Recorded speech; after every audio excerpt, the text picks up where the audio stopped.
చిన్న సినిమాగా విడుదలై ప్రపంచవ్యాప్తంగా హనుమాన్ సత్తా చాటుతోంది. దేశ, విదేశాల్లో ప్రేక్షకులను ఆకట్టుకుంటున్న చిత్రం అదే రీతిలో రికార్డులను నెలకొల్పుతున్నది. తెలుగు సినీ పరిశ్రమలోనే కాదు, భారత చిత్రసీమలోనే సరికొత్త రికార్డులు నెలకొల్పుతున్నది. తాజాగా తెలుగు సినీ చరిత్రలో 92 ఏళ్ల రికార్డును హనుమాన్ అధిగమించింది. కథను ప్రధానంగా నమ్మి సంక్రాంతి బరిలో అగ్ర కథానాయకులతో పోటీపడి గెలిచిన సినిమా పందెం కోడి హనుమాన్ సినిమా. సంక్రాంతి పండుగను విడుదలైన ఈ సినిమా విమర్శకుల ప్రశంసలు అందుకుంటూ 50 రోజుల దిశగా విజయవంతంగా దూసుకెళ్తోంది. సినిమా విడుదలై కలెక్షన్లతో పాటు రికార్డులను నమోదు చేస్తూ దేశంలోని సరికొత్త చరిత్ర సృష్టిస్తోంది. ప్రశాంత్ వర్మ దర్శకత్వంలో తేజ సజ్జ నటించిన హనుమాన్ చిత్రం తాజాగా తెలుగు సినీ చరిత్రలో అరుదైన ఘనతను సాధించింది.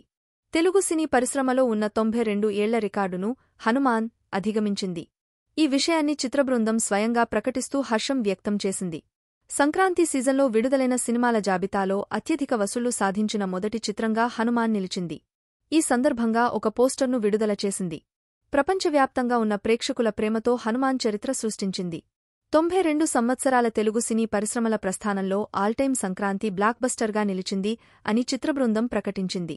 ఈ సందర్భంగా విడుదల చేసిన పోస్టర్ ఆకట్టుకుంటోంది. భారీగా కలెక్షన్లు. జనవరి 12వ తేదీన విడుదలైన ఈ సినిమా ఇప్పటివరకు రూ. 278 కోట్లకు పైగా హనుమాన్ కలెక్షన్లు సాధించింది. ఇంకా కలెక్షన్ల సునామీ కొనసాగుతోంది.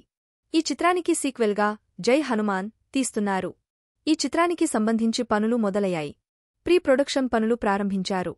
ఈ సీక్వెల్లో తేజ సజ్జతో పాటు బాలీవుడ్తో పాటు తెలుగులోని స్టార్ హీరోలను అనుకుంటున్నారు.